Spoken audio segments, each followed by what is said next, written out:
Pada zaman dahulu kala, ketika embun pagi masih bercerita kepada dedaunan tentang rahasia malam yang sunyi, di sebuah lembah subur berdirilah Desa Karangbanyu.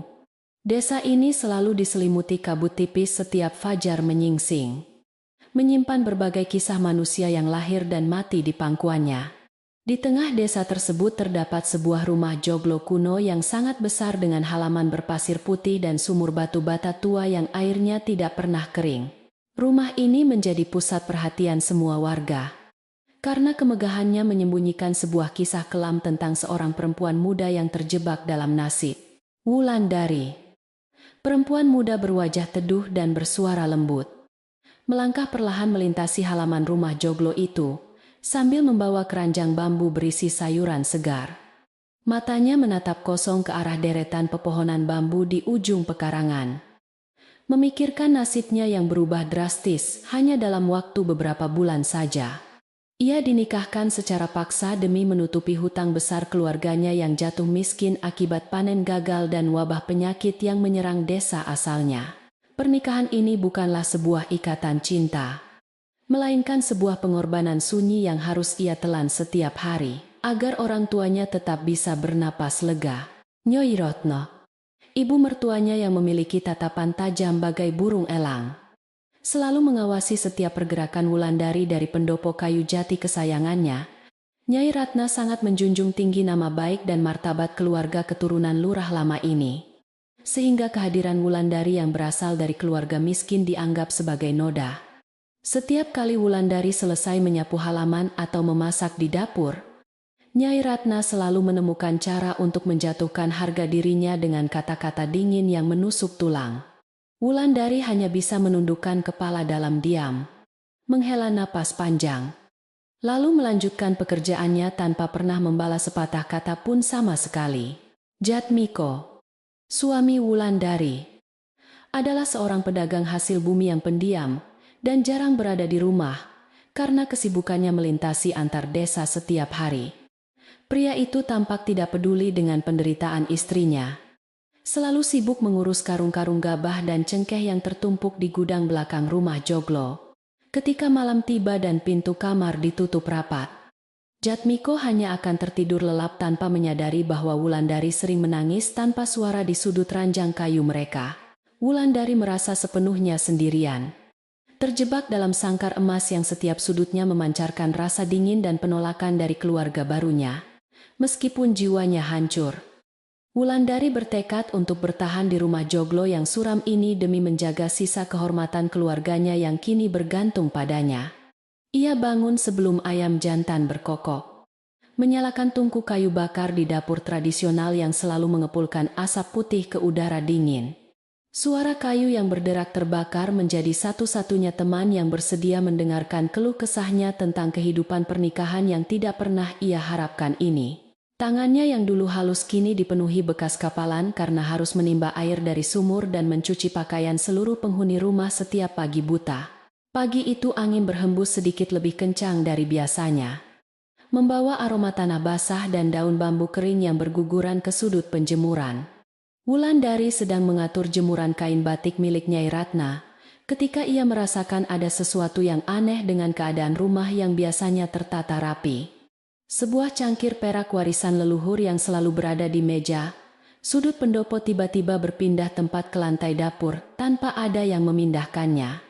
Ia memungut cangkir itu dengan dahi berkerut, merasa yakin bahwa tadi malam cangkir itu masih tersimpan rapi di bawah tudung kaca. Perasaan ganjil mulai merayap di dada Wulandari saat ia meletakkan kembali cangkir perak itu ke tempat asalnya sambil menatap sekeliling pendopo dengan waspada. Bukan hanya cangkir yang berpindah. Beberapa hari belakangan ini, ia juga merasa ada bayangan yang selalu mengawasinya dari balik tiang jati saat ia bekerja. Terkadang ia mendengar suara langkah kaki pelan yang menyusuri lorong panjang menuju dapur. Tetapi ketika ia menoleh, tidak ada siapapun di sana. Wulandari mencoba meyakinkan dirinya sendiri bahwa itu hanyalah perasaannya yang terlalu lelah, karena kurang tidur dan beban pikiran yang sangat mengganggunya akhir-akhir ini. Berita tentang sikap Wulandari yang terlihat gelisah mulai menjadi bahan pembicaraan kecil di antara para tetangga yang sering melintas di depan pagar bata. Beberapa ibu-ibu desa yang sedang membeli beras di warung sebelah rumah Joglo berbisik-bisik melihat Wulandari yang tampak pucat dan sering terdiam di dekat sumur. Mereka membicarakan betapa malangnya nasib Wulandari. Namun, tidak sedikit pula yang menduga bahwa perempuan itu menyimpan niat buruk untuk menguasai harta Nyai Ratna. Wulandari mendengar sayup-sayup bisikan mereka yang terbawa angin. Namun ia memilih untuk memejamkan mata sejenak dan menelan rasa sakitnya dengan ketabahan luar biasa. Di tengah semua tekanan itu, Wulandari terus menjalankan tugasnya sebagai menantu dengan kesabaran yang luar biasa. Tidak pernah mengeluh meskipun tangannya terluka. Ia selalu menyajikan teh melati hangat untuk Jatmiko setiap sore sebelum suaminya itu pergi lagi untuk memeriksa kebun kopi di lereng bukit. Saat menyodorkan cangkir teh itu, Jatmiko berkata singkat memintanya untuk menjaga rumah dengan baik karena ia akan pergi selama beberapa hari ke kota. Wulandari mengangguk pelan sambil berjanji akan menjaga rumah ini sebaik mungkin. Meskipun hatinya terasa bergetar, menahan rindu pada kebebasan masa lalunya. Sepeninggal Jatmiko, suasana rumah Joglo terasa semakin menekan. Seolah-olah udara di dalamnya berubah menjadi lebih berat dan sulit untuk dihirup oleh Wulandari. Nyai Ratna memanggilnya ke ruang tengah. Menyuruhnya membersihkan seluruh lemari kayu ukir yang menyimpan piring-piring porselen kuno, peninggalan kakek buyut keluarga mereka. Saat Wulandari menggosok piring-piring itu dengan kain lembut, ia kembali menemukan sebuah benda asing, berupa sisir kayu tua yang terselip di antara tumpukan kain. Wulandari terdiam menatap sisir itu, menyadari bahwa benda itu bukanlah milik siapapun di rumah ini, melainkan milik seseorang dari luar. Kejadian aneh tidak berhenti di situ saja. Keesokan paginya, Wulandari menemukan setumpuk daun pisang kering berserakan di depan pintu kamarnya yang tertutup rapat. Ia segera menyapu daun-daun itu sebelum Nyai Ratna melihatnya dan menuduhnya sebagai perempuan pemalas yang tidak tahu cara menjaga kebersihan rumah suaminya. Saat ia membuang sampah ke belakang dapur, ia melihat jejak kaki berukuran kecil yang tercetak jelas di tanah basah dekat pagar bambu. Jejak kaki itu mengarah ke jalan desa, membuat Wulandari semakin yakin bahwa ada seseorang yang sengaja menyelinap masuk untuk menciptakan kekacauan di rumahnya. Malam harinya hujan turun rintik-rintik, menambah kesan dingin dan sunyi di dalam rumah Joglo yang hanya diterangi oleh beberapa lampu minyak di sudut ruangan. Wulandari duduk sendirian di tepi ranjang kayunya, menjahit kancing kemeja Jatmiko yang terlepas, sambil merenungkan rentetan kejadian aneh yang terus menimpanya belakangan ini. Ia teringat kembali pada hari di mana orang tuanya menangis terseduh-seduh saat melepaskannya pergi bersama rombongan pengantin ke desa Karangbanyu yang jauh ini.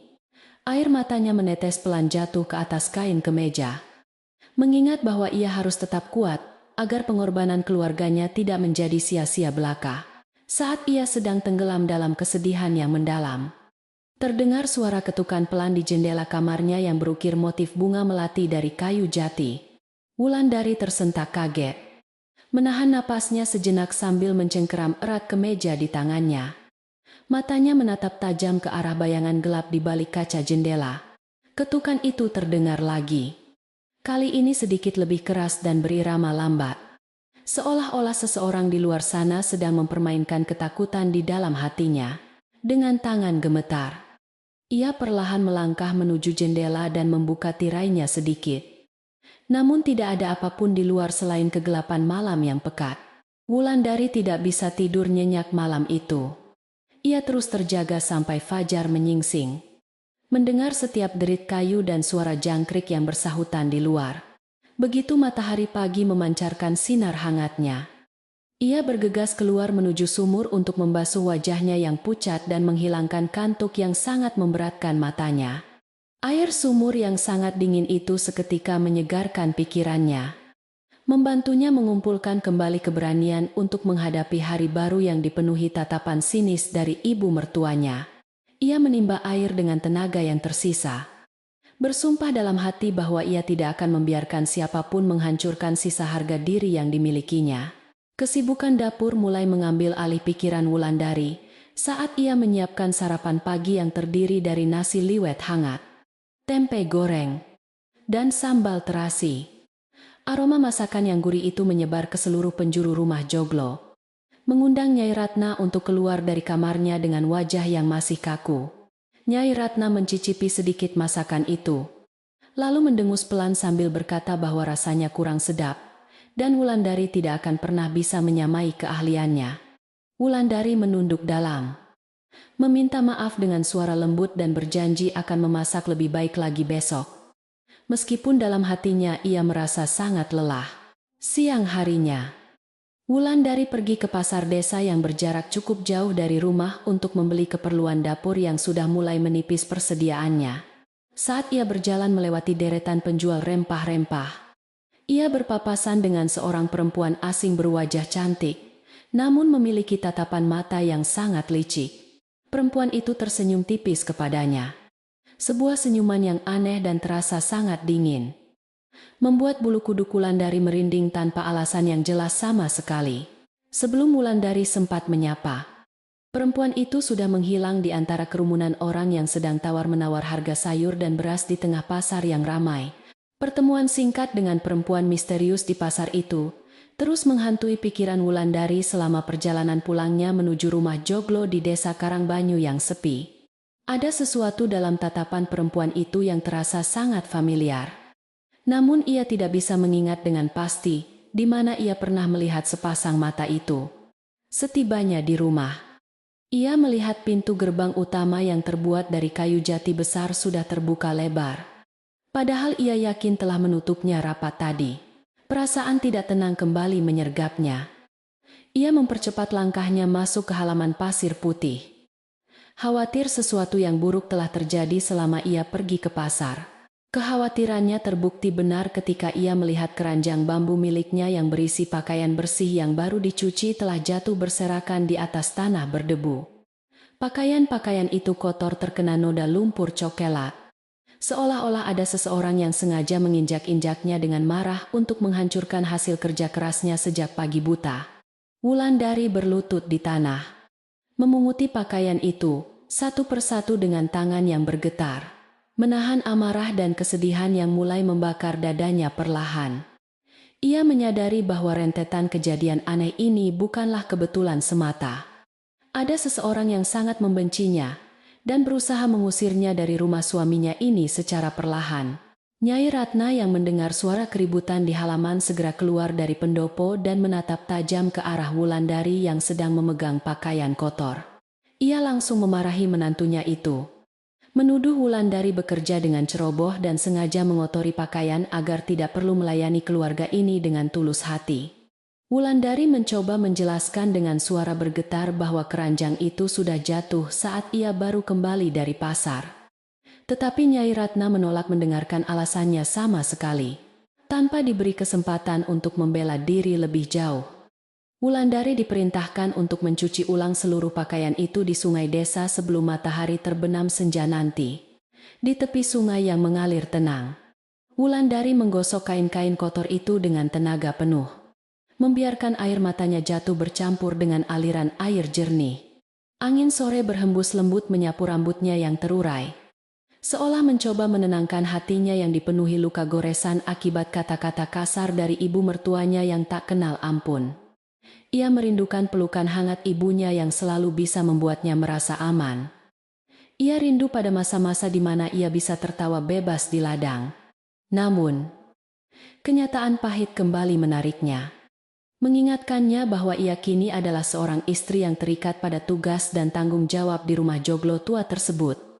Saat matahari mulai meredup dan memancarkan semburat warna jingga di ufuk barat, Wulandari mengangkut pakaian yang sudah bersih itu kembali ke dalam rumah. Ia menjemurnya dengan hati-hati di sudut penjemuran yang aman, memastikan tidak ada satupun kain yang terjatuh atau kotor lagi akibat hembusan angin. Ketika ia sedang menjepit kain terakhir, ujung matanya menangkap sebuah gerakan cepat dari balik pohon mangga besar yang tumbuh subur di belakang dapur. Seseorang bersembunyi di sana, mengawasinya dalam diam. Dan ketika Wulandari menoleh dengan cepat, Ia hanya melihat ujung selendang merah tua yang menghilang ke balik tembok. Selendang merah tua itu mengingatkan Wulandari pada perempuan misterius yang ia temui di pasar desa siang tadi. Perempuan dengan senyum dingin yang menakutkan. Ketakutan mulai berubah menjadi sebuah kewaspadaan yang tajam. Wulandari menyadari bahwa ia tidak bisa terus-menerus berdiam diri dan menerima semua tuduhan ini tanpa melawan. Ia harus menjaga rumah ini dan melindungi nama baiknya. Karena jika ia diusir dengan cara yang memalukan, nasib keluarganya di desa asal akan hancur lebur. Malam itu, ia berjanji pada dirinya sendiri bahwa ia akan menemukan siapa dalang di balik semua kejadian aneh yang terus menyiksanya setiap hari. Langit malam kembali menyelimuti desa Karangbanyu dengan keheningannya yang mistis. Suara burung hantu terdengar bersahutan dari kejauhan, menciptakan suasana yang sangat menegangkan. Wulandari mengunci semua pintu rapat-rapat, memastikan tidak ada celah bagi siapapun untuk masuk ke dalam rumah selama Jatmiko masih belum kembali dari kota. Ia duduk di kursi kayu ruang tengah, memegang erat sebuah lampu minyak yang menyala redup, menunggu dengan sabar datangnya pagi yang terasa sangat jauh. Di dalam hatinya, ia tahu bahwa ujian sesungguhnya baru saja akan dimulai. Dan ia harus siap menghadapi badai yang segera menghantam kehidupan pernikahannya. Jam dinding kuno yang berdetak lambat di sudut ruang tengah seakan menghitung mundur waktu menuju ke sebuah malapetaka yang belum terlihat bentuknya. Wulandari memejamkan mata sejenak, berdoa dalam hati memohon kekuatan kepada Sang Pencipta, agar ia diberikan ketabahan untuk melewati segala rintangan yang menyakitkan ini. Asap dupa yang dibakar oleh Nyai Ratna dari kamar sebelah perlahan menyusup melalui celah dinding kayu, membawa aroma magis yang membuat mata Wulandari semakin mengantuk. Namun ia memaksakan dirinya untuk tetap terjaga, mempertahankan rumah joglo ini dari bayangan gelap yang bersembunyi di balik senyuman palsu dan niat yang jahat. Menjelang tengah malam, ketika seluruh penghuni rumah telah terlelap dalam mimpi, terdengar suara benda jatuh yang sangat keras dari arah dapur utama. Wulandari segera berdiri dari tempat duduknya, mengambil kayu bakar kecil sebagai senjata perlindungan, lalu melangkah perlahan mengendap-endap menuju sumber suara yang mengejutkan itu. Jantungnya berdebar sangat kencang. Setiap langkah kaki yang ia ambil terasa berat, seolah-olah lantai kayu di bawahnya berusaha menahannya untuk tidak pergi ke sana. Ia menarik napas dalam-dalam, menguatkan mentalnya, lalu mendorong pintu dapur kayu perlahan hingga terbuka dan menampakkan kegelapan pekat yang menyelimuti seluruh ruangan sempit tersebut. Di sudut dapur yang remang-remang, cahaya bulan menyinari pecahan periuk tanah liat kesayangan Nyai Ratna yang kini berserakan di atas lantai batu bata. Wulandari terkesiap ngeri melihat kerusakan itu, menyadari bahwa besok pagi ia pasti akan kembali menjadi sasaran amarah dan hinaan dari ibu mertuanya yang kejam. Namun kali ini, matanya menangkap sesuatu yang tertinggal di antara pecahan periuk itu. Sebuah jepit rambut berhiaskan mutiara kecil yang sama sekali bukan miliknya. Wulandari memungut jepit rambut itu dengan tangan gemetar, menatapnya tajam, meyakini bahwa benda kecil ini adalah kunci untuk mengungkap kebenaran yang selama ini tersembunyi. Sinar mentari pagi mulai menembus kabut tipis yang menyelimuti desa Karangbanyu, membawa kehangatan yang tidak mampu mengusir hawa dingin di hati Wulandari. Ia berdiri kaku di depan pintu dapur, menundukkan kepala dalam-dalam saat mendengar suara teriakan melengking dari Nyai Ratna yang baru saja melihat pecahan periuk tanah liat kesayangannya berserakan. Ibu mertuanya itu menunjuk tepat ke arah wajah Wulandari dengan jari gemetar, menuduhnya sebagai perempuan ceroboh yang tidak tahu cara menghargai barang peninggalan leluhur keluarga.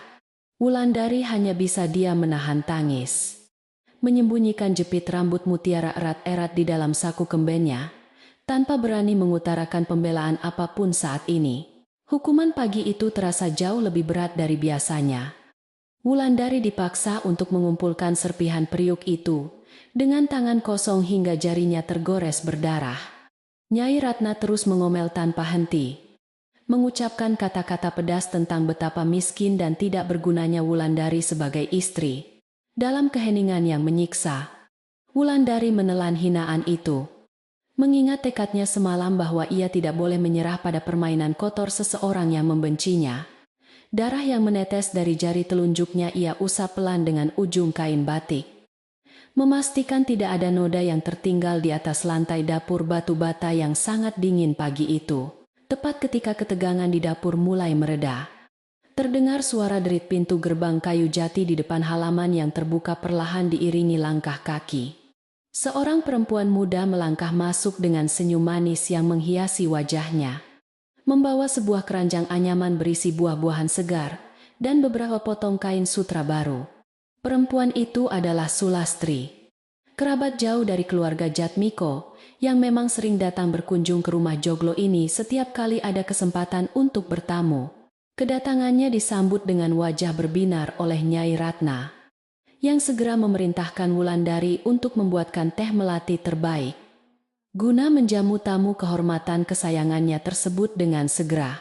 Saat Wulandari menyuguhkan nampan kayu berisi cangkir teh hangat ke ruang pendopo, tatapannya tanpa sengaja bertemu dengan sepasang mata milik Sulastri yang tersenyum padanya.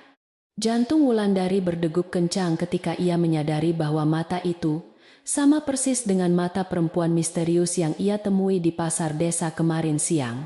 Sulastri menyapa Wulandari dengan nada suara yang sangat lembut, menanyakan kabarnya seolah-olah mereka adalah saudara kandung yang sudah lama sekali tidak saling bertemu sapa.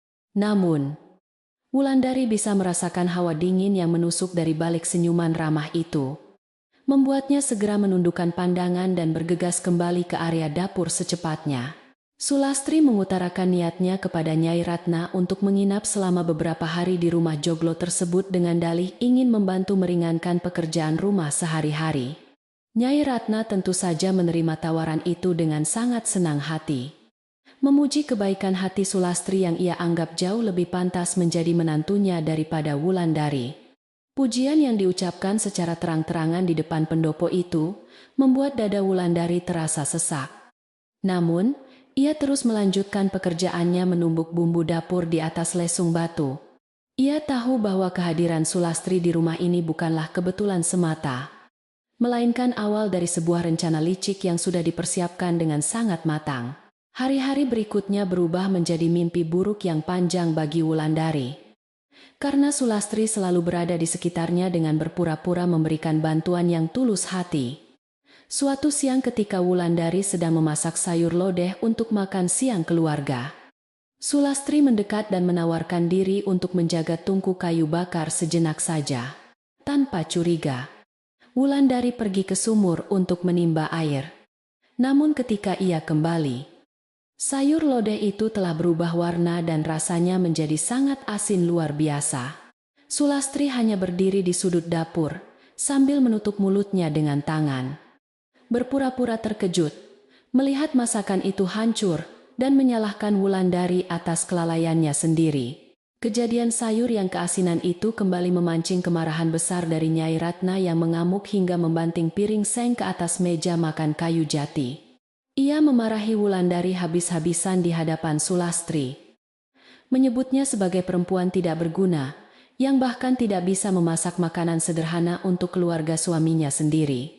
Sulastri mendekati Nyai Ratna sambil mengelus punggung perempuan tua itu perlahan, meminta maaf atas nama Wulandari dan berjanji akan memasak ulang makanan itu dengan tangannya. Wulandari yang berdiri mematung di sudut ruangan hanya bisa menggigit bibir bawahnya kuat-kuat, menyadari bahwa ia baru saja dijebak ke dalam perangkap yang sangat rapi. Taktik licik Sulastri tidak berhenti sampai di meja makan saja. Ia mulai merusak pekerjaan-pekerjaan lain yang menjadi tanggung jawab utama Wulandari di rumah itu. Saat langit mendung dan angin berhembus kencang menandakan hujan akan segera turun, Wulandari bergegas menuju halaman belakang untuk mengangkat kain batik jemuran yang berharga.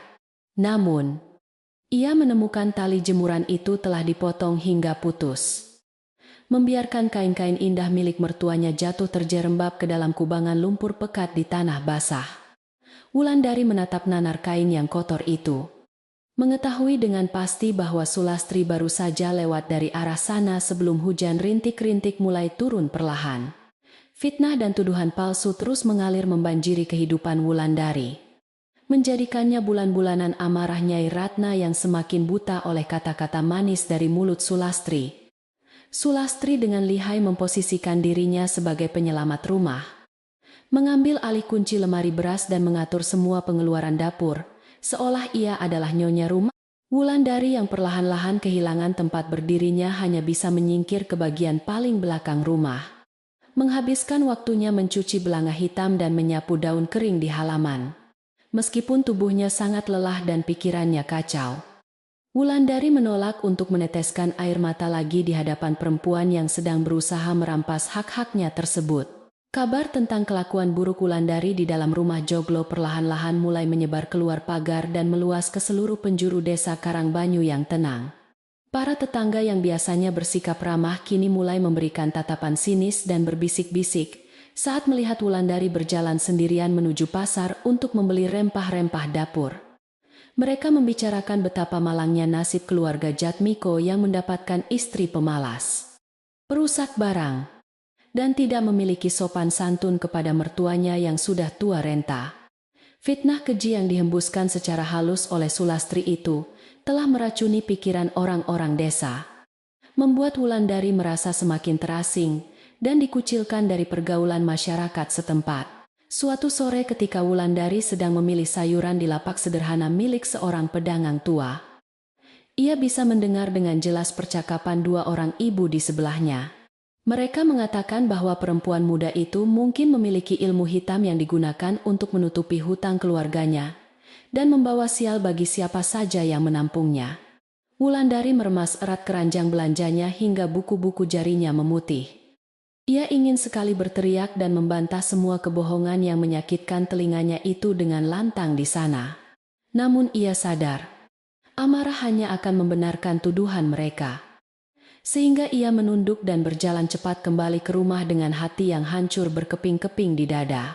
Sesampainya di rumah, suasana terasa lebih suram dari biasanya, karena Jatmiko mengirimkan kabar melalui utusan desa bahwa ia harus menunda kepulangannya selama seminggu penuh.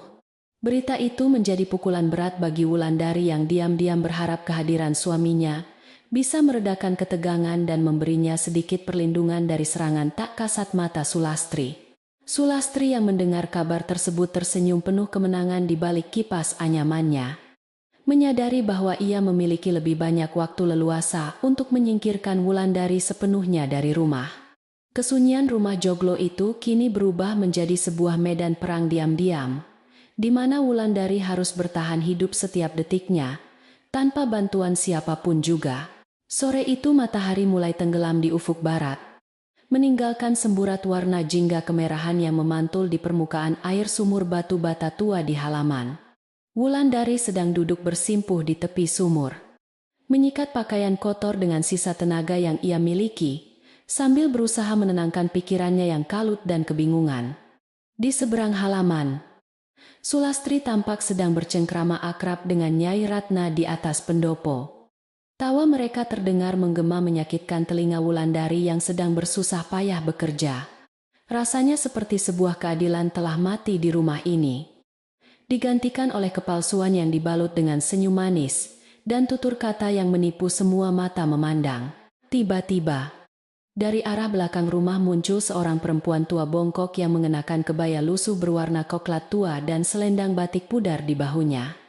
Perempuan itu adalah Mbok Rukmini, abdi dalam yang sudah puluhan tahun mengabdi di rumah Joglo itu, sejak mendiang ayah mertua Wulandari masih hidup dan berkuasa. Mbok Rukmini jarang sekali berbicara dan lebih sering menghabiskan waktunya membersihkan kebun belakang atau mengatur kayu bakar di sudut gudang yang gelap dan lembab. Wulandari tersenyum tipis menghormati kedatangan perempuan tua itu, menggeser ember airnya sedikit untuk memberikan ruang bagi Mbok Rukmini yang hendak mengambil air wudhu. Mbok Rukmini menimba air dengan gerakan lambat namun pasti. Wajah keriputnya tidak menunjukkan ekspresi apapun saat ia membasuh lengan dan wajahnya yang lelah. Setelah selesai, ia tidak langsung beranjak pergi, melainkan berdiri diam sejenak di dekat Wulandari. Matanya yang tajam menatap lurus ke arah pendopo tempat Sulastri berada. Wulandari yang merasa canggung hanya menunduk, meneruskan sikatannya pada kain basah, tanpa berani memulai percakapan dengan sosok sesepuh yang sangat dihormati di lingkungan rumah tersebut.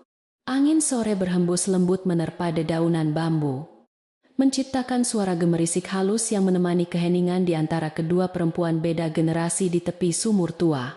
Tanpa menoleh sedikit pun ke arah Wulandari, Mbok Rukmini tiba-tiba membuka suaranya yang serak dan pelan, menyampaikan sebuah pesan penting yang memecah keheningan senja.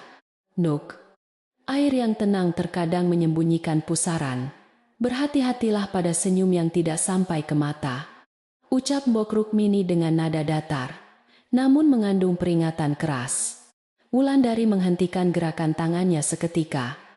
Matanya membesar terkejut, mendengar kata-kata bijak yang seolah mengkonfirmasi semua kecurigaan dan ketakutan yang ia rasakan selama beberapa hari terakhir. Sebelum Wulandari sempat bertanya lebih jauh, perempuan tua itu sudah membalikkan badan dan berjalan gontai kembali menuju kegelapan gudang kayu di belakang rumah. Kata-kata peringatan dari Mbok Rukmini itu terus terngiang-ngiang di dalam kepala Wulandari, mengalahkan suara jangkrik yang mulai bersahutan, menyambut datangnya malam yang dingin berselimut kabut. Air yang tenang menyembunyikan pusaran. Itu adalah gambaran yang sangat tepat untuk menjelaskan sosok Sulastri yang terlihat manis di luar, namun memiliki niat jahat tersembunyi. Senyum yang tidak sampai ke mata.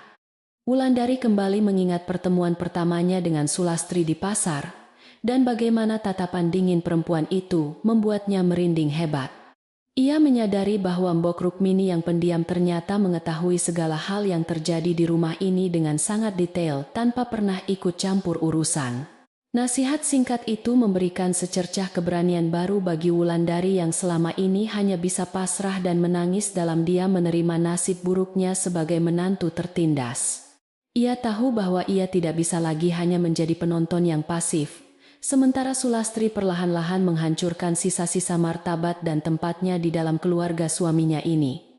Malam itu di dalam kamarnya yang terkunci rapat, Wulandari mengeluarkan jepit rambut mutiara yang ia temukan di antara pecahan periuk tanah liat tempo hari. Ia menatap benda kecil itu di bawah cahaya lampu minyak yang berkedip, menyadari bahwa ia memegang sebuah bukti kuat yang harus digunakan dengan sangat hati-hati. Tekad Wulandari semakin bulat. Ia akan terus menyelidiki niat sebenarnya dari Sulastri dan mengumpulkan cukup bukti sebelum membongkar kebenaran pahit ini di hadapan Nyai Ratna. Ia teringat pada selendang merah tua yang menghilang di balik pohon mangga hari itu, meyakini bahwa Sulastri pasti menyembunyikan barang-barang bukti kejahatannya di suatu tempat.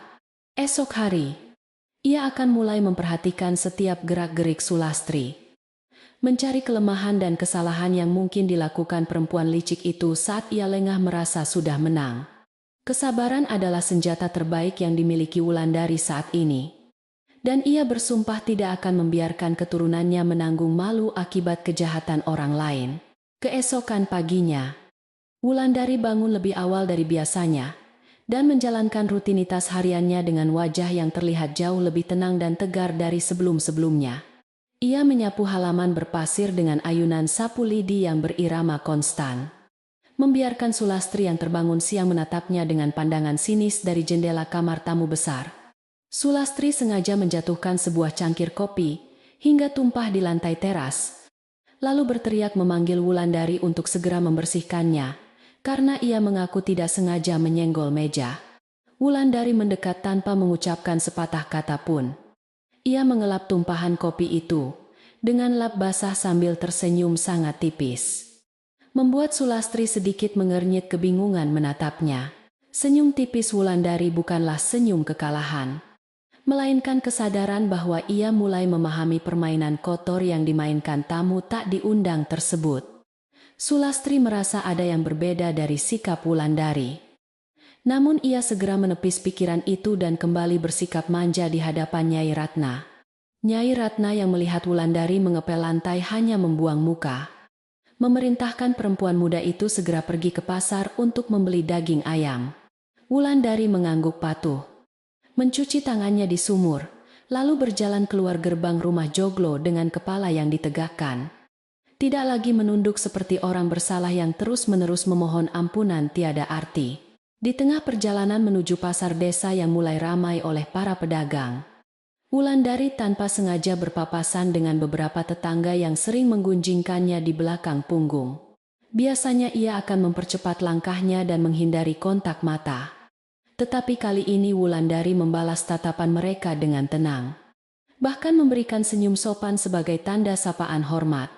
Beberapa tetangga yang hendak mencibirnya tiba-tiba terdiam canggung. Merasa heran melihat ketenangan perempuan yang selama ini mereka anggap sebagai pembawa sial bagi keluarga Jatmiko. Sikap baru Wulandari ini perlahan mulai menimbulkan keraguan di hati beberapa warga tentang kebenaran rumor buruk yang telah disebarkan secara diam-diam oleh mulut Sulastri. Sesampainya di pasar, Wulandari membeli daging ayam segar dan berbagai bumbu dapur yang diperintahkan dengan teliti. Memastikan tidak ada bahan yang kurang atau salah dibeli. Saat ia menyerahkan uang logam kepada pedagang sayur langganannya, sang pedagang tua berbisik pelan mendoakan agar Wulandari selalu diberikan kesabaran dalam menghadapi ujian di rumah tangganya. Doa tulus dari orang asing itu menghangatkan hati Wulandari, membuktikan bahwa masih ada orang di dunia ini yang bisa melihat kebaikan di balik tuduhan palsu jahat. Ia mengucapkan terima kasih dengan mata berkaca-kaca, membawa keranjang belanjanya kembali pulang dengan semangat yang menyala terang untuk merebut kembali kehidupannya yang damai. Wulandari tiba kembali di halaman rumah Joglo ketika matahari mulai merangkak naik menuju puncaknya, menyinari setiap sudut bangunan kayu jati tua itu dengan terangnya. Ia melangkah menuju dapur dengan langkah pasti, bersiap untuk menghadapi berbagai kemungkinan jebakan baru yang mungkin telah disiapkan oleh Sulastri selama ia pergi keluar tadi. Dalam hatinya ia terus mengulang nasihat Mbok Rukmini tentang kewaspadaan, menjadikannya tameng pelindung dari segala kebohongan dan niat jahat yang bersembunyi di balik senyuman ramah palsu. Pertarungan mempertahankan kehormatan ini baru saja memasuki babak yang paling menentukan, dan Wulandari tidak akan mundur selangkah pun demi masa depannya kelak. Matahari bersinar terik menyinari atap genteng rumah Joglo di desa Karangbanyu. Namun, suasana di dalam bangunan kuno itu mendadak menjadi sangat tegang dan penuh kekacauan. Suara teriakan panik Nyai Ratna memecah keheningan siang yang biasanya tenang, mengundang perhatian seluruh penghuni rumah yang segera berlari menuju ruang utama dengan wajah bingung. Tusuk konde emas warisan turun-temurun milik keluarga besar yang selalu tersimpan rapi di dalam lemari ukir kamarnya tiba-tiba menghilang tanpa meninggalkan jejak sama sekali. Benda itu bukan sekadar perhiasan biasa, melainkan simbol kehormatan dan kebanggaan keluarga yang sangat dijaga ketat oleh Nyai Ratna selama puluhan tahun lamanya. Nyai Ratna menggeledah seluruh sudut kamarnya dengan tangan gemetar, membongkar tumpukan kain batik dan bantal guling sambil terus meratap, memanggil leluhurnya dengan nada putus asa. Sulastri yang mendengar keributan itu segera menghampiri dengan wajah pura-pura terkejut, mencoba menenangkan ibu mertua Wulandari tersebut dengan sentuhan lembut di bahunya. Perempuan licik itu berpura-pura ikut mencari tusuk konde emas tersebut ke bawah ranjang, dan di balik tirai jendela yang berkibar pelan tertiup angin. Tentu saja pencarian mereka tidak membuahkan hasil apapun, karena benda berharga itu memang sudah tidak berada di tempat asalnya sejak semalam suntuk. Melihat kepanikan Nyai Ratna yang semakin memuncak tidak terkendali, Sulastri mulai melancarkan siasat liciknya dengan melontarkan beberapa kalimat yang mengandung sindiran halus beracun. Ia berkata dengan suara pelan, namun terdengar jelas bahwa tadi pagi ia melihat Wulandari sedang berdiri cukup lama di dekat pintu kamar utama sendirian. Kata-kata itu meluncur mulus seperti bisa ular yang merayap masuk ke dalam pikiran Nyai Ratna, menumbuhkan benih kecurigaan yang langsung mengakar kuat seketika itu juga. Tatapan Nyai Ratna yang awalnya diliputi kesedihan, kini berubah menjadi sorot kemarahan menyala-nyala, siap menghanguskan siapa saja yang berani mengusik hartanya, tanpa membuang waktu lebih lama. Nyai Ratna berjalan cepat menuju dapur tempat Wulandari sedang mencuci beras untuk dimasak menjadi makan siang keluarga tercinta. Ia menarik lengan menantunya itu dengan kasar hingga keranjang beras yang dipegang Wulandari jatuh berserakan mengotori lantai batu bata yang baru saja dibersihkan. Dengan suara menggelegar, Nyai Ratna menuduh Wulandari telah mencuri tusuk konde emas kesayangannya untuk dijual demi melunasi hutang keluarganya di desa asal yang miskin. Wulandari terkesiap hebat mendengar tuduhan keji tersebut. Wajahnya memucat seketika. Namun ia berusaha sekuat tenaga tetap berdiri tegak menghadapi badai amarah ibu mertuanya. Meskipun hatinya terasa hancur lebur mendapat tuduhan sebagai pencuri yang hina, Wulandari tidak membiarkan air matanya jatuh di hadapan perempuan yang membencinya itu. Ia menatap lurus ke dalam mata Nyai Ratna dan menyatakan dengan suara yang sangat tenang, namun tegas bahwa ia tidak pernah menyentuh barang tersebut. Wulandari bersumpah demi langit dan bumi bahwa ia tidak pernah memiliki niat buruk sekecil apapun untuk merampas harta milik keluarga suaminya ini. Namun pembelaan yang tulus itu sama sekali tidak dihiraukan oleh Nyai Ratna yang pikirannya telah tertutup rapat oleh hasutan mematikan dari mulut Sulastri. Keributan yang terjadi di dapur itu terdengar hingga ke jalanan desa, membuat beberapa tetangga yang penasaran sengaja menghentikan langkah mereka di depan pagar rumah. Bisik-bisik warga kembali terdengar meramaikan suasana. Mereka saling mengangguk, seolah meyakini bahwa firasat buruk mereka tentang perempuan miskin yang menikahi pria kaya terbukti nyata. Berita tentang Wulandari mencuri perhiasan emas mertuanya menyebar dengan kecepatan kilat. Berpindah dari satu mulut ke mulut lainnya, seperti tiupan angin kencang musim kemarau. Wulandari kini tidak hanya menghadapi kebencian di dalam rumah, tetapi juga harus menanggung rasa malu yang luar biasa di mata seluruh penduduk desa. Di tengah situasi yang semakin memojokkannya tanpa ampun, Wulandari memilih untuk mundur selangkah. Menundukkan kepalanya dalam diam menerima segala caci maki yang terus dilemparkan kepadanya. Ia mengingat kembali nasihat singkat Mbok Rukmini di tepi sumur tua kemarin sore yang memperingatkannya tentang pusaran air berbahaya di balik ketenangan menipu. Kesadaran itu membuatnya mengerti bahwa Sulastri sengaja menciptakan kekacauan besar ini untuk mendorongnya masuk ke dalam jurang keputusasaan yang akan membuatnya lari dari rumah. Wulandari mengepalkan tangannya kuat di balik lipatan kain batik yang dikenakannya, membulatkan tekad untuk tidak akan pernah menyerah pada permainan licik perempuan itu. Sebagai bentuk hukuman atas kejahatan yang tidak pernah dilakukannya sama sekali, Nyai Ratna memerintahkan Wulandari untuk membersihkan seluruh bagian rumah joglo tanpa terkecuali hari itu. Pekerjaan paling berat yang dibebankan kepadanya adalah menata ulang kamar tamu yang saat ini sedang ditempati oleh Sulastri. Tempat musuhnya bersarang nyaman. Nyai Ratna mengancam akan mengusirnya malam itu juga, jika ia menemukan sebutir debu saja di dalam kamar tamu yang harus dibersihkan hingga mengkilap sempurna. Wulandari menerima perintah kejam itu dengan anggukan patuh, mengambil sapu lidi dan kain pel. Kemudian melangkah perlahan menuju kamar yang berbau harum melati tersebut. Kamar tamu itu terasa sangat luas dan sedikit temaram karena jendela kayunya tidak dibuka sepenuhnya, menyisakan cahaya matahari yang masuk hanya dari celah sempit. Wulandari mulai menyapu lantai kayu dengan sangat teliti, menyingkirkan debu dan kotoran yang bersembunyi di bawah meja rias, serta sudut-sudut ruangan yang gelap gulita. Sementara itu, Sulastri sedang duduk bersantai di pendopo depan sambil menikmati teh hangat bersama Nyai Ratna.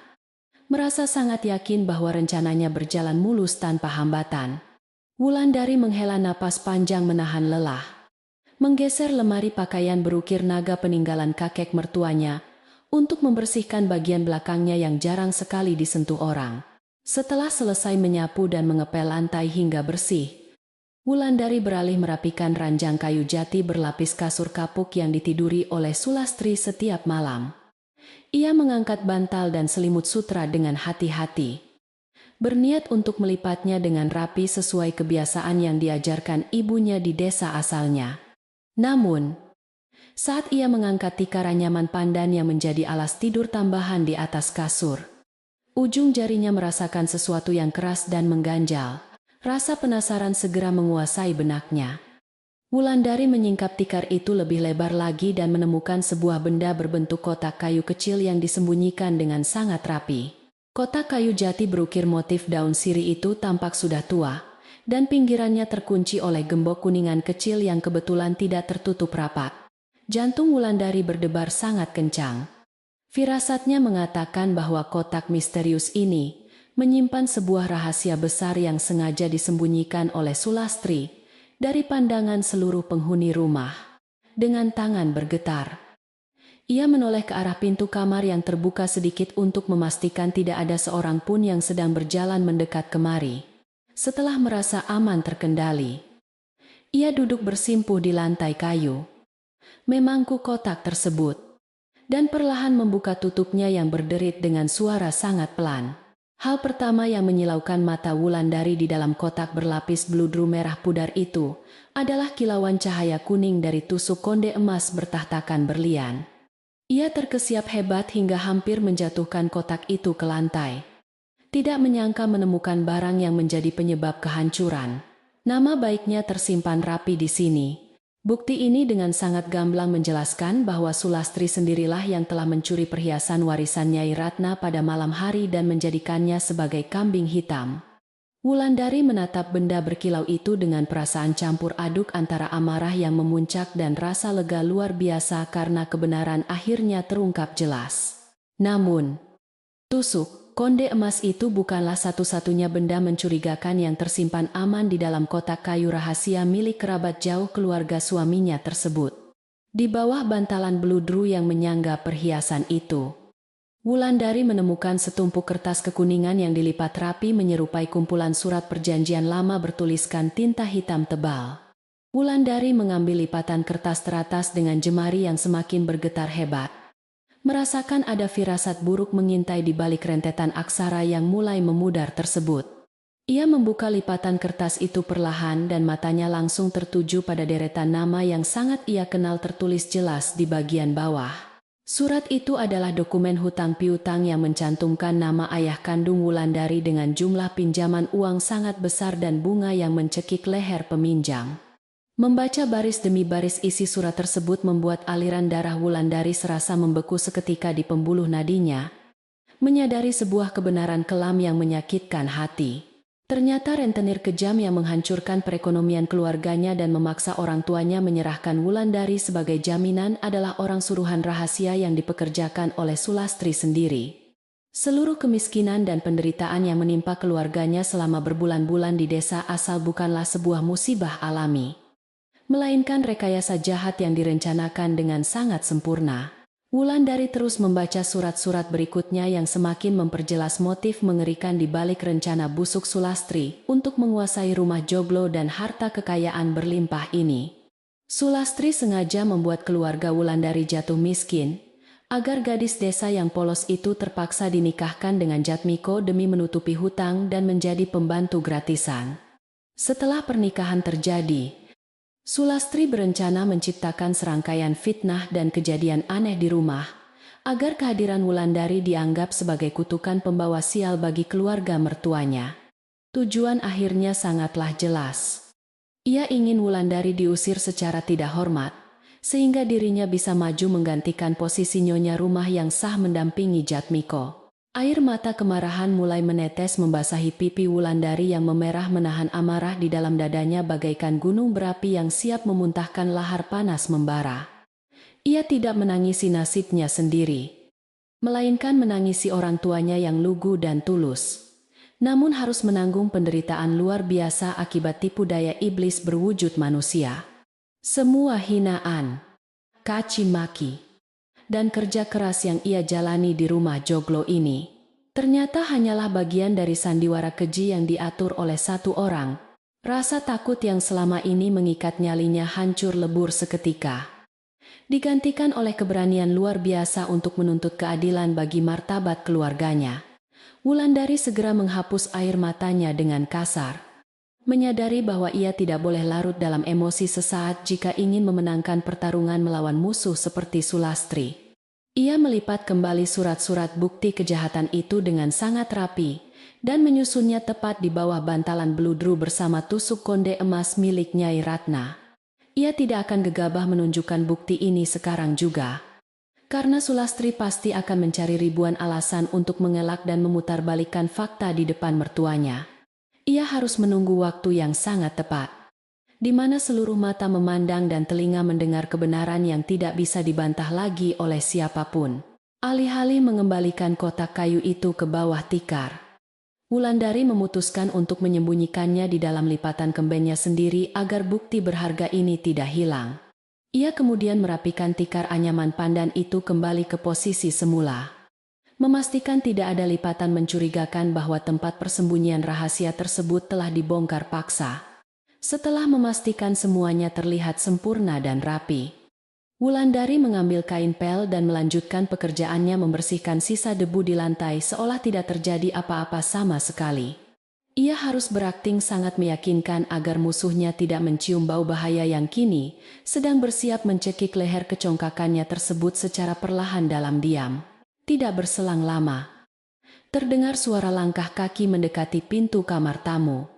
Diikuti oleh munculnya wajah Sulastri yang mengintip ke dalam ruangan dengan sorot mata curiga. Sulastri sengaja masuk untuk memeriksa pekerjaan Wulandari. Berjalan mengelilingi kamar, sambil sesekali melirik tajam ke arah ranjang, tempat ia menyembunyikan kotak rahasianya di bawah tikar. Wulandari pura-pura tidak memperhatikan tatapan perempuan itu. Ia terus menggosok lantai kayu jati dengan gerakan konstan, sambil bersenandung kecil menyanyikan lagu Nina Bobo dari desanya. Ketenangan sikap Wulandari itu membuat Sulastri merasa lega. Mengira bahwa menantu bodoh ini tidak menemukan apa-apa selain debu kotor. Sulastri tersenyum merendahkan melihat Wulandari yang berkeringat dan terlihat sangat lelah setelah bekerja seharian penuh tanpa istirahat di bawah tekanan ancaman Nyai Ratna. Ia memuji hasil kerja Wulandari dengan nada sarkastis, mengatakan bahwa takdir Wulandari mungkin memang hanyalah menjadi seorang pesuruh rendahan yang bertugas membersihkan kotoran orang lain setiap hari. Wulandari menelan ludah mendengar hinaan menyakitkan itu. Namun ia membalasnya dengan senyum tipis dan berkata pelan bahwa setiap kebohongan pada akhirnya akan tersapu bersih seperti debu. Kalimat itu membuat kening Sulastri berkerut sesaat. Namun ia segera mengibaskan tangannya meremehkan dan berjalan keluar kamar dengan angkuh. Wulandari menyelesaikan tugas terakhirnya hari itu dengan membuang air kotor cucian lantai ke halaman belakang yang ditumbuhi semak liar berbunga ungu kecil yang sangat cantik. Ia membasuh wajah dan tangannya yang kotor di sumur. Merasakan air dingin itu mengalir memberikan energi baru ke dalam aliran darahnya yang berdesir penuh juang. Ketika berjalan kembali melewati ruang tengah, ia melihat Nyai Ratna masih duduk termenung di kursinya. Wajah tuanya tampak letih dan sedih memikirkan perhiasan warisannya hilang. Wulandari menatap ibu mertuanya itu dengan perasaan kasihan. Menyadari bahwa perempuan tua yang keras hati itu hanyalah korban manipulasi Sulastri, malam merayap turun menyelimuti desa Karangbanyu.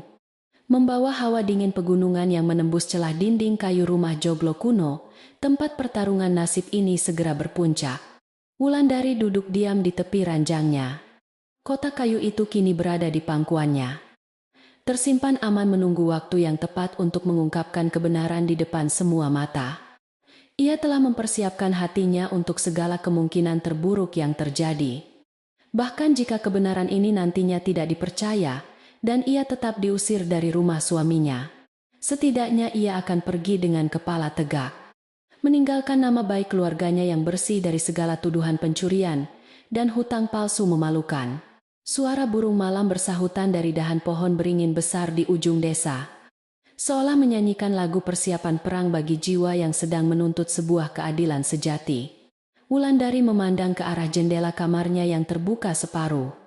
Menatap bulan purnama yang bersinar sangat terang menyinari halaman berpasir di depan pendopo rumah mertuanya tersebut. Cahaya keperakan itu mengingatkannya bahwa kebenaran pada akhirnya selalu menemukan jalannya untuk bersinar. Seterang apapun kebohongan berusaha menutupi dan memadamkannya dengan berbagai macam kegelapan. Ia menarik napas panjang, mengisi paru-parunya dengan udara malam segar, bersiap menghadapi badai besar yang segera menerjang kehidupan esok hari. Di luar pagar batu bata, beberapa warga desa yang kebetulan sedang meronda malam berjalan melintas, sambil sesekali melirik ke arah rumah joglo yang sangat sepi. Mereka masih membicarakan hilangnya tusuk konde emas warisan Nyai Ratna.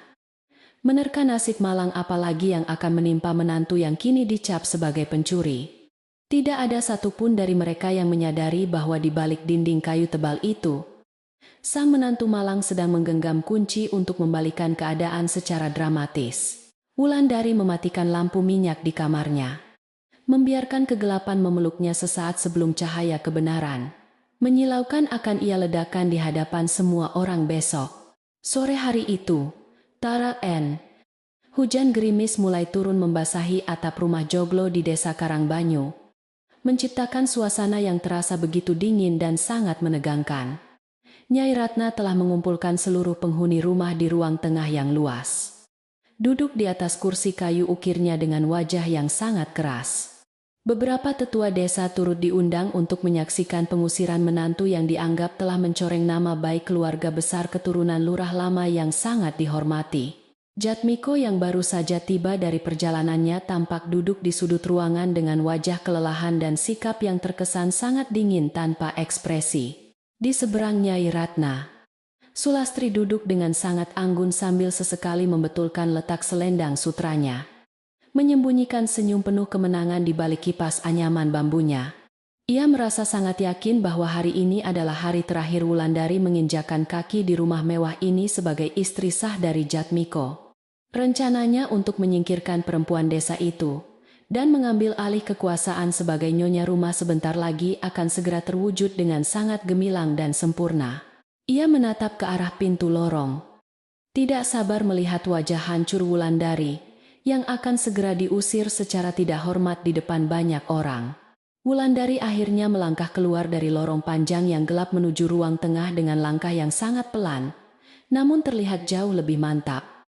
Ia mengenakan kebaya sederhana, berwarna putih bersih. Rambutnya disanggul rapi tanpa hiasan apapun, memancarkan kesederhanaan yang kontras dengan suasana ruangan yang tegang. Ia tidak lagi menundukkan kepalanya seperti yang biasa ia lakukan selama berbulan-bulan ini saat menerima hinaan dan caci maki dari ibu mertuanya yang kejam.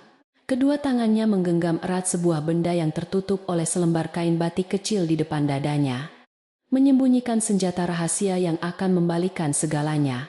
Nyai Ratna langsung memulai pengadilan keluarga itu dengan suara lantang yang menggelegar ke seluruh penjuru ruangan hingga mengalahkan suara rintik hujan di luar. Ia menuduh Wulandari sebagai perempuan miskin yang tidak tahu diuntung, pembawa sial yang berani mencuri tusuk konde emas warisan keluarga demi melunasi hutangnya. Kata-kata kasar meluncur tanpa henti, menyebutkan semua kesalahan palsu yang selama ini selalu dihembuskan oleh Sulastri ke dalam telinga perempuan tua yang buta tersebut. Beberapa tetua desa hanya bisa mengangguk pelan, merasa prihatin namun tidak bisa berbuat banyak, karena mereka sangat menghormati posisi Nyai Ratna di desa, untuk menyempurnakan sandiwaranya di hadapan para tetua desa. Sulastri berpura-pura meneteskan air mata palsu dan menyentuh lengan Nyai Ratna dengan gerakan sangat lembut. Ia memohon dengan suara bergetar agar Nyai Ratna memberikan sedikit kelonggaran kepada Wulandari, karena mungkin perempuan muda itu hilaf akibat himpitan masalah ekonomi.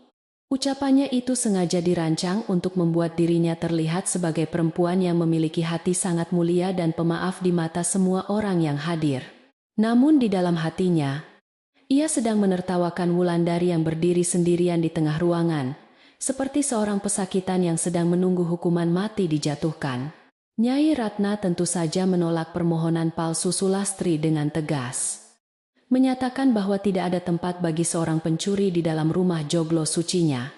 Ia memerintahkan Wulandari untuk segera mengemasi barang-barangnya ke dalam keranjang kecil dan meninggalkan desa Karangbanyu hari itu juga, sebelum matahari benar-benar tenggelam. Suasana di ruang tengah menjadi semakin mencekam. Beberapa pelayan yang mengintip dari arah dapur tidak kuasa menahan tangis melihat nasib malang sang menantu muda. Wulandari menghela napas panjang, membiarkan keheningan menguasai ruangan sejenak, sebelum ia mengambil tindakan penentuan yang akan meruntuhkan semua kebohongan menyakitkan di tempat ini, tanpa menunjukkan rasa takut sedikit pun. Wulandari berjalan dengan sangat tenang mendekati meja kayu jati berukir yang berada tepat di tengah-tengah kerumunan mereka. Ia meletakkan benda yang sedari tadi ia bawa, membuka bungkusan kain batik kecil itu, perlahan hingga menampakkan sebuah kotak kayu berukir motif daun sirih. Sorot mata Wulandari menyapu seluruh wajah orang yang ada di ruangan tersebut, memastikan semua pandangan tertuju pada benda mati yang menjadi saksi bisu kejahatan. Ketegangan baru langsung menyergap udara, menghentikan detak jam dinding kuno sejenak, Seiring dengan terbongkarnya rahasia besar yang telah tertidur lelap dalam kegelapan kamar, Sulastri yang mengenali kotak kayu rahasianya itu seketika memucat pasi. Kipas anyaman yang dipegangnya terlepas dan jatuh ke lantai dengan suara berderak pelan. Matanya terbelalak lebar menatap benda tersebut. Napasnya tiba-tiba menjadi sangat sesak, karena ia menyadari bahwa seluruh rahasia kotornya kini berada di tangan musuhnya. Ia berusaha berdiri untuk merebut kotak itu, sambil berteriak bahwa Wulandari mencoba menggunakan ilmu hitam untuk mengelabuhi pandangan semua orang di rumah ini. Namun, langkahnya terhenti ketika Jatmiko yang sejak tadi diam tiba-tiba mengangkat tangannya, memberikan isyarat tegas agar perempuan licik itu tetap duduk di tempat.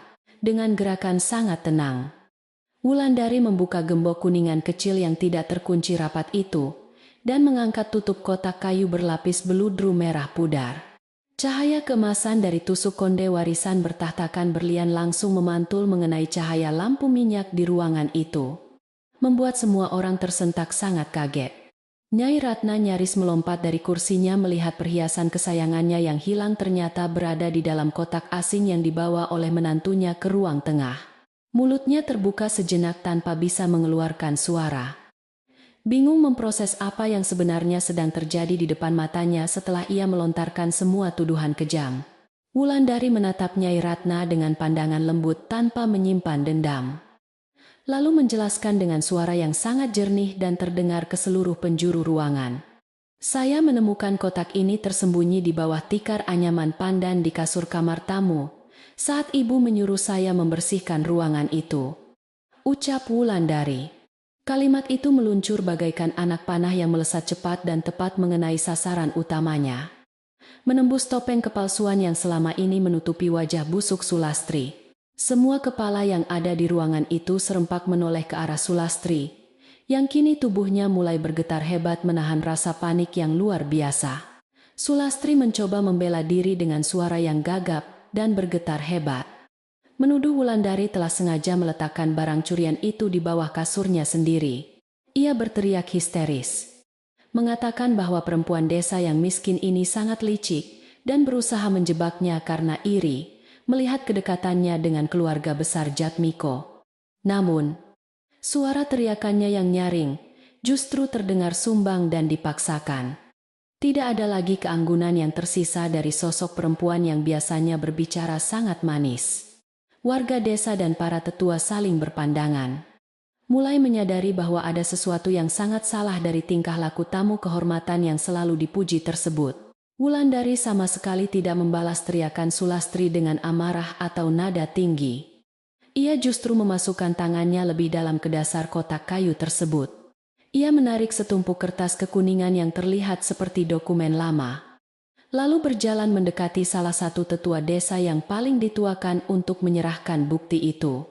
Tolong bacakan isi surat ini, Kek, agar semua orang bisa mengetahui asal-muasal malapetaka yang menimpa keluarga saya dan rumah ini. Pinta Wulandari sopan. Sang tetua menerima lipatan surat itu dengan tangan keriputnya. Memakai kacamata bacanya perlahan, lalu mulai mengeja deretan kata bertinta hitam tebal di bawah lampu. Suara tetua desa yang serak mulai membacakan isi surat perjanjian hutang piutang atas nama ayah kandung Wulandari dengan seorang rentenir dari desa seberang. Ia juga membacakan surat balasan rahasia yang dengan sangat jelas membuktikan bahwa rentenir tersebut ternyata bekerja di bawah perintah langsung dari Sulastri sendiri.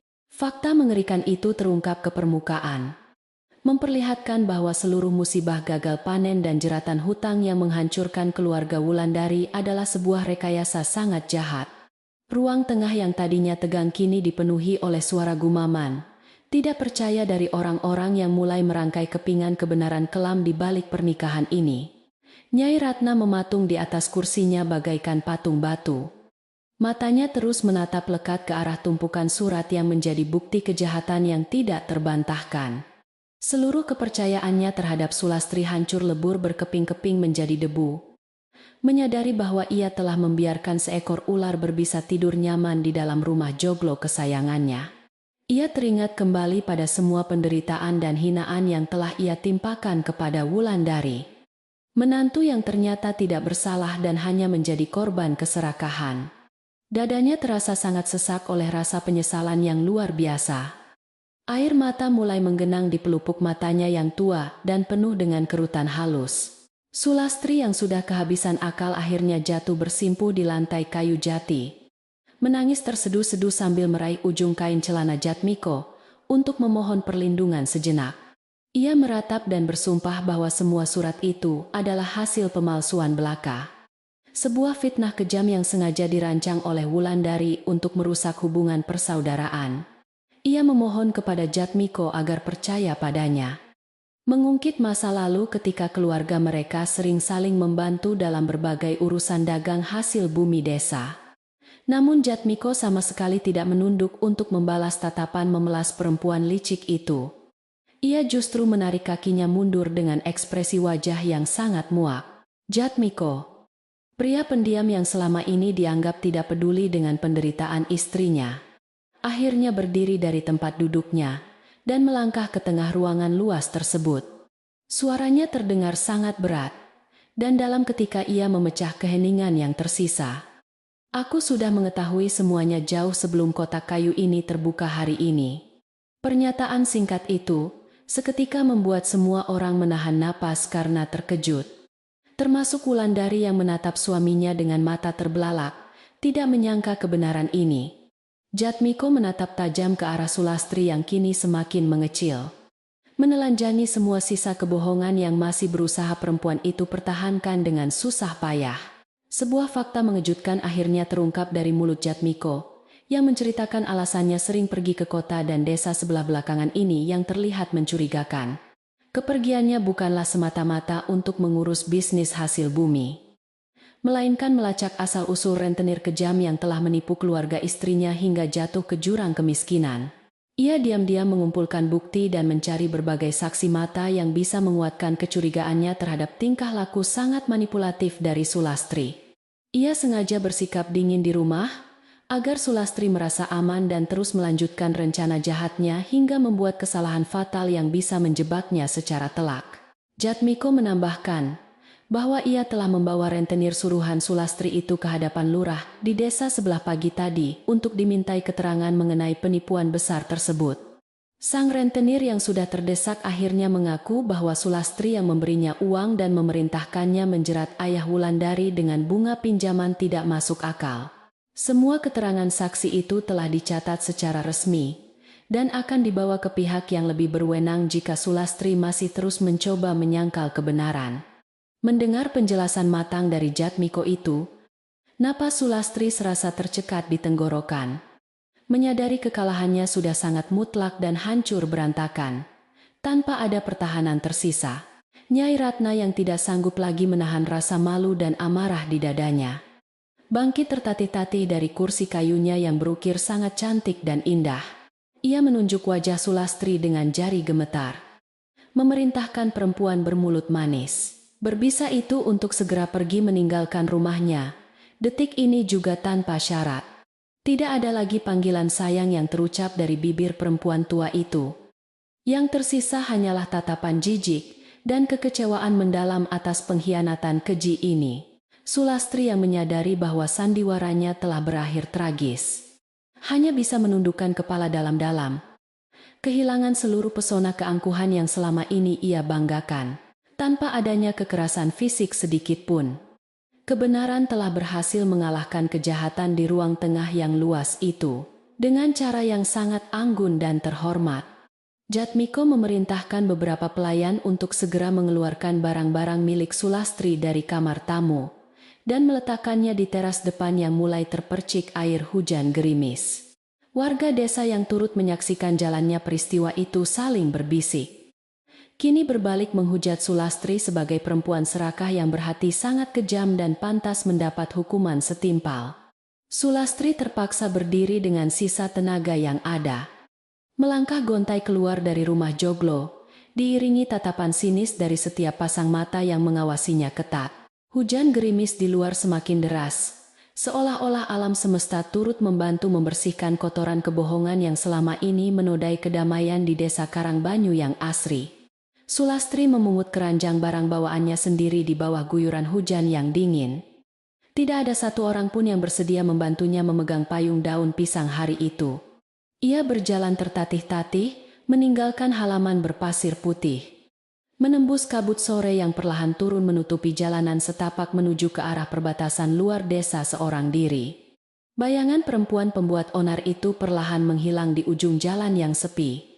Membawa pergi seluruh niat jahat yang gagal, ia tanamkan di rumah Jatmiko selamanya. Sepeninggal Sulastri dari halaman. Suasana di dalam ruang tengah rumah joglo itu berangsur-angsur menjadi sangat hening. Hanya menyisakan suara napas lega dari dada yang sesak. Para tetua desa kemudian berpamitan dengan sopan.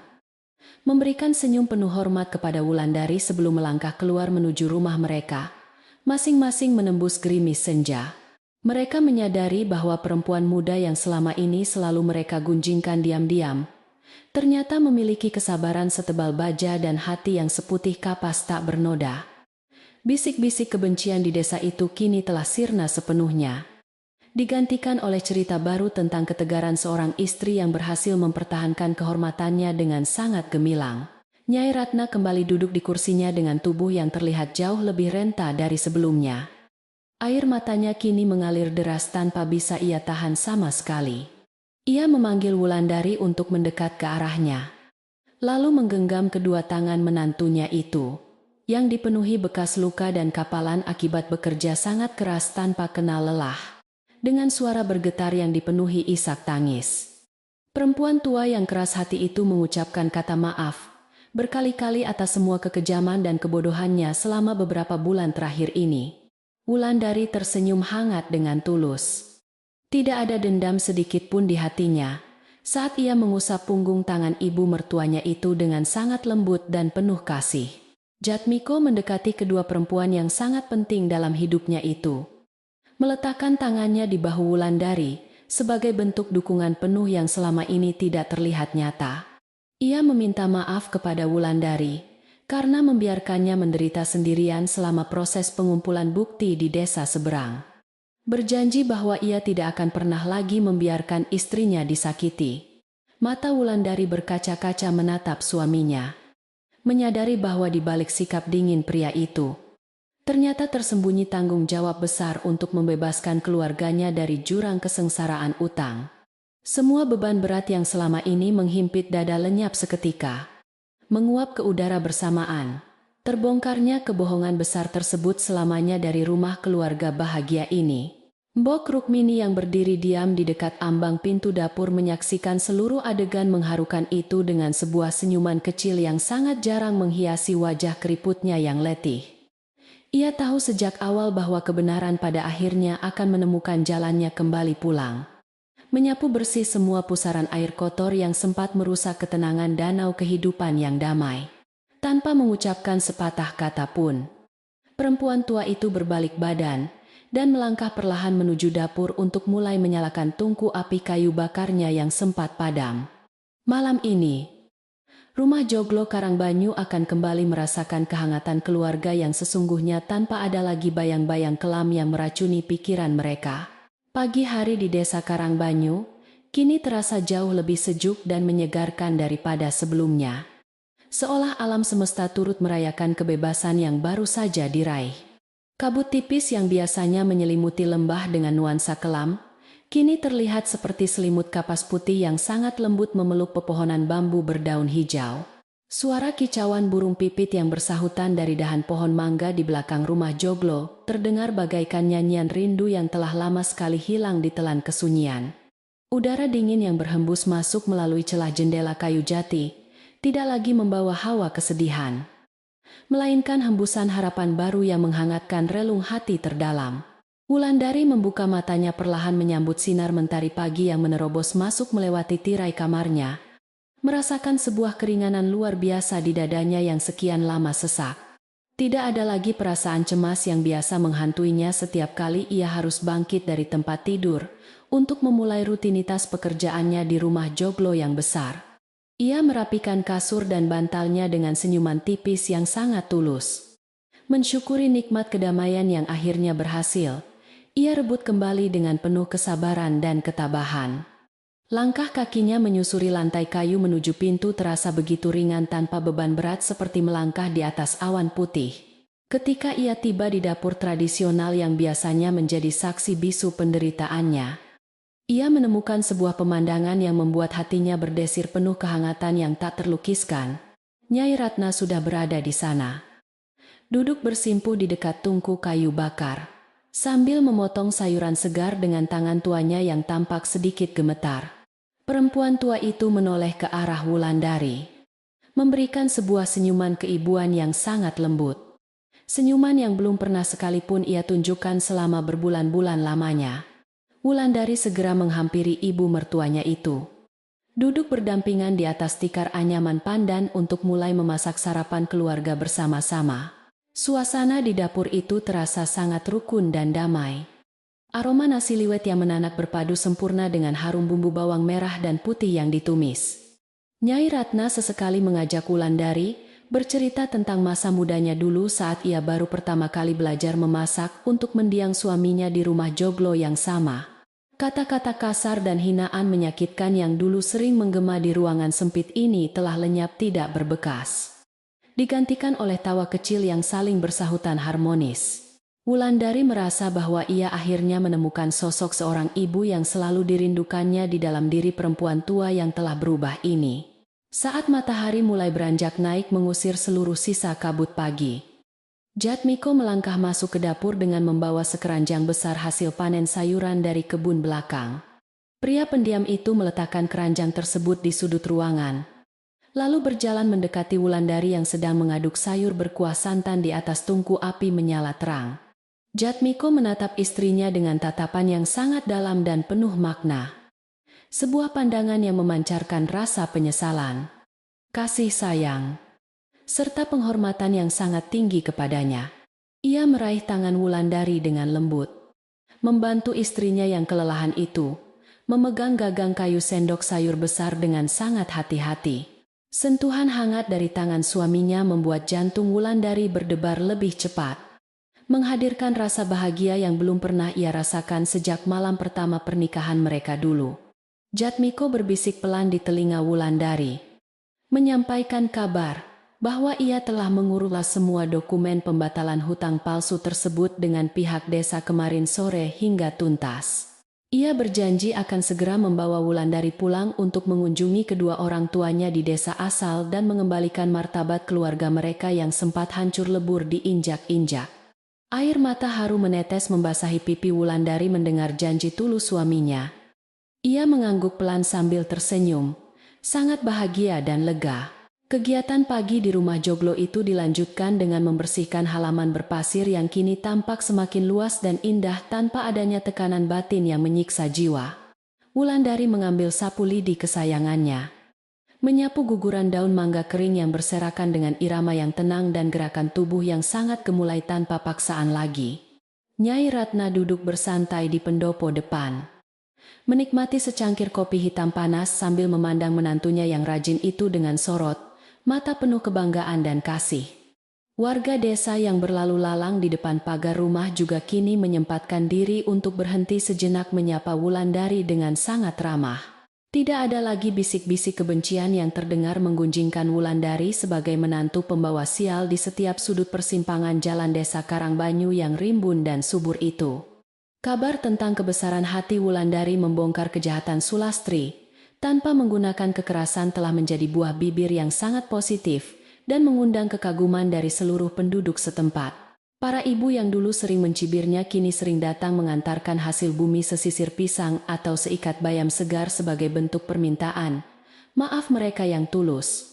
Wulandari menerima semua kebaikan itu dengan senyuman rendah hati. Tidak sedikit pun menyimpan rasa dendam atas semua perkataan tajam masa lalu. Menjelang tengah hari, Wulandari berjalan menuju sumur batu bata tua untuk mencuci pakaian kotor. Tempat di mana dulu ia sering menangis meratapi nasib buruknya sendirian. Air sumur yang ditariknya menggunakan ember kayu terasa sangat jernih dan menyegarkan. Seolah-olah sumur tua itu juga ikut membersihkan diri dari hawa kejahatan yang lalu. Saat ia sedang sibuk membilas pakaian yang telah bersih, Mbok Rukmini datang menghampirinya dengan membawa sebuah keranjang anyaman bambu kecil berisi bunga melati yang sangat wangi. Perempuan tua abdi dalam itu meletakkan keranjangnya di tepi sumur, sambil tersenyum kecil menatap wajah Wulandari yang kini terlihat jauh lebih cerah berseri-seri. Mbok Rukmini menganggukkan kepalanya dengan tatapan mata yang memancarkan rasa hormat dan kepuasan mendalam melihat ketegaran hati perempuan muda yang berdiri anggun di hadapannya tersebut. Ia berkata dengan suaranya yang serak, bahwa kesabaran Wulandari adalah pusaka sejati yang jauh lebih berharga daripada semua perhiasan emas berlian di dalam rumah ini. Wulandari mengucapkan terima kasih dengan tulus dari lubuk hatinya, menyadari bahwa tanpa petunjuk bijaksana dari Mbok Rukmini tempo hari, ia mungkin tidak akan selamat. Mbok Rukmini menepuk pelan bahu Wulandari kemudian melangkah pergi kembali ke kebun belakang untuk mengumpulkan ranting kayu bakar kering keperluan memasak nanti malam. Siang harinya, seluruh keluarga berkumpul di ruang makan utama untuk menikmati hidangan istimewa yang dimasak secara khusus oleh Wulandari dan dibantu langsung oleh Nyai Ratna. Menu ayam bumbu rujak dan sayur lodeh gurih tersaji sangat menggugah selera di atas meja makan kayu jati panjang peninggalan kakek buyut keluarga mereka. Jatmiko makan dengan sangat lahap, sesekali memuji keahlian memasak istrinya yang luar biasa lezat, membuat rona merah kebahagiaan. Seketika muncul menghiasi kedua pipi Wulandari yang malu. Makan siang itu tidak lagi dipenuhi oleh kebisuan yang mencekam, melainkan obrolan ringan dan canda tawa hangat yang mengikat hati mereka menjadi satu keluarga utuh. Setelah makan siang usai, Jatmiko mengajak Wulandari berjalan-jalan di sekitar kebun kopi yang terletak tepat di lereng bukit kecil di belakang area rumah joglo keluarga. Angin perbukitan yang bertiup semilir menyapu wajah mereka dengan sangat lembut, membawa aroma khas bunga kopi yang bermekaran putih menyerupai serpihan salju di dahan-dahan pepohonan. Sepanjang perjalanan yang damai itu, Jatmiko tidak melepaskan genggaman tangannya dari tangan Wulandari, seolah ingin memastikan bahwa istrinya merasa aman dan terlindungi setiap saat mulai sekarang. Ia menceritakan banyak rencana indah tentang masa depan mereka, tentang impian membangun keluarga kecil yang bahagia di tanah Karangbanyu yang subur ini bersamanya. Wulandari mendengarkan semua rencana indah suaminya itu dengan dada yang bergemuruh penuh keharuan mendalam. Menyadari bahwa kesabarannya bertahan di rumah ini membuahkan hasil sangat manis. Ia kini bukan lagi sekadar seorang perempuan miskin yang dipaksa menikah untuk melunasi hutang orang tuanya, melainkan seorang nyonya rumah yang dihormati dan sangat dicintai. Di bawah naungan pohon kopi yang rimbun, Jatmiko memetik setangkai bunga kopi putih, lalu menyelipkannya perlahan di sela-sela rambut hitam Wulandari yang terurai sangat indah.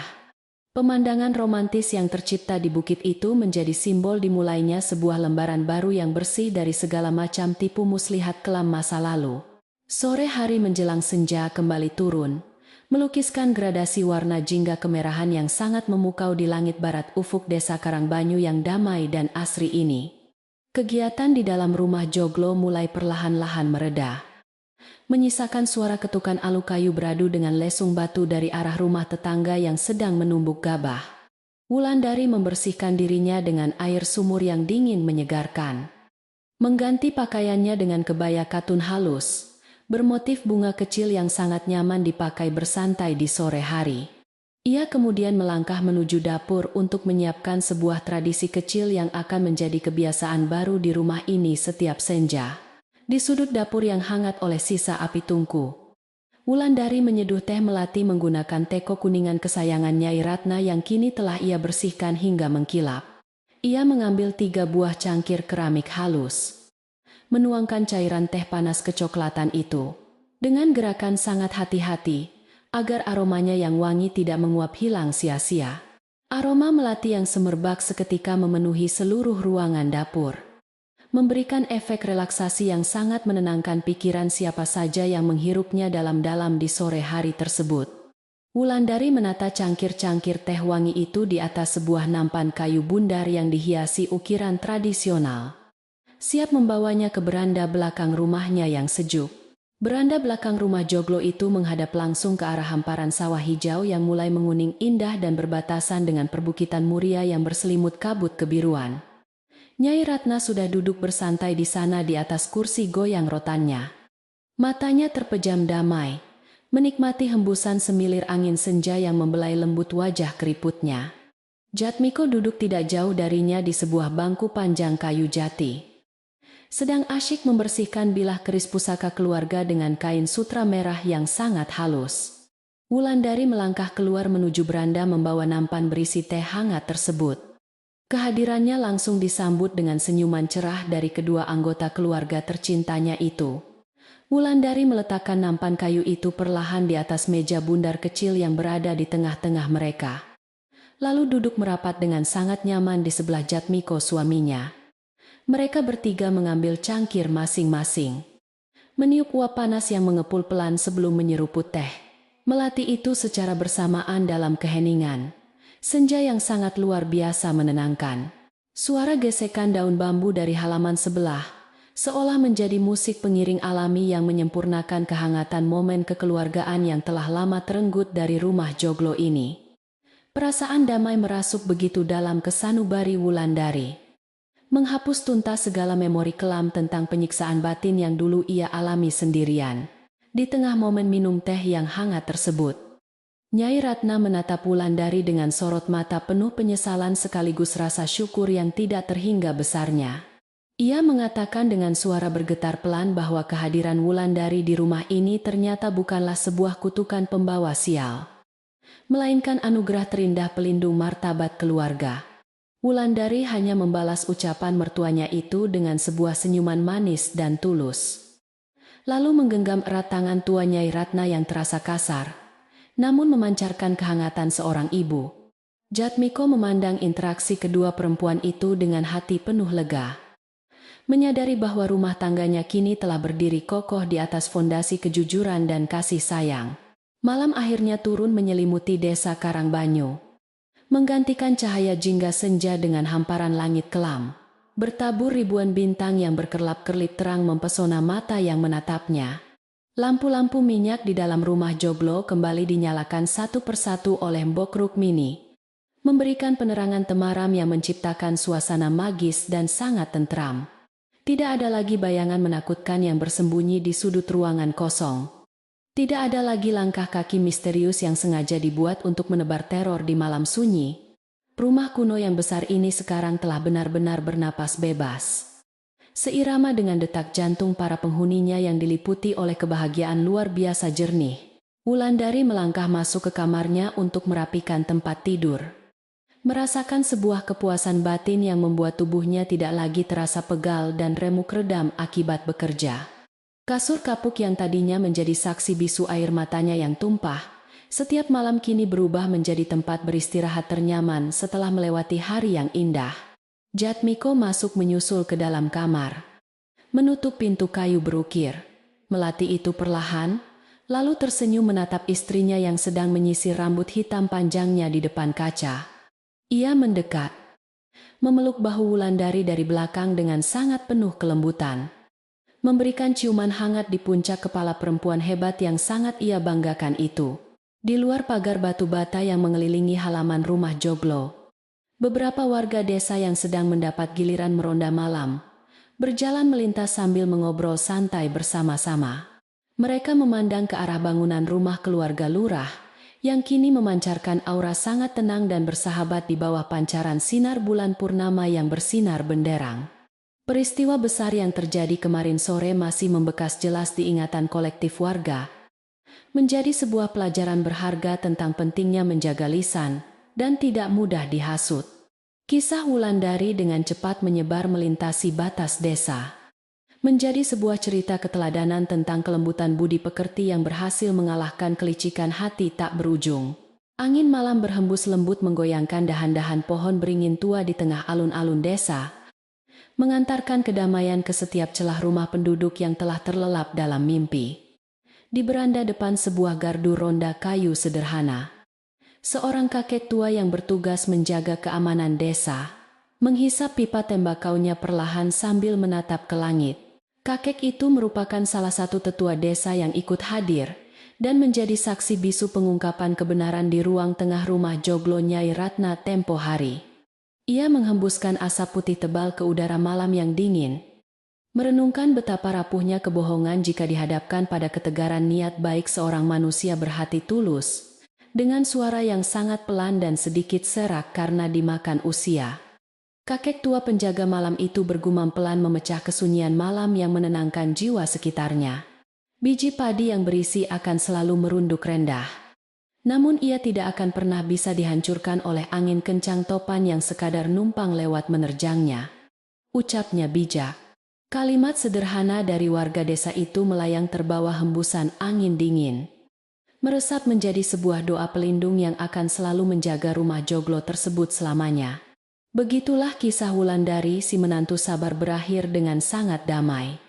Tertidur pulas dalam pelukan suaminya tercinta, dikelilingi kebahagiaan yang akhirnya mekar sempurna di desa Karangbanyu.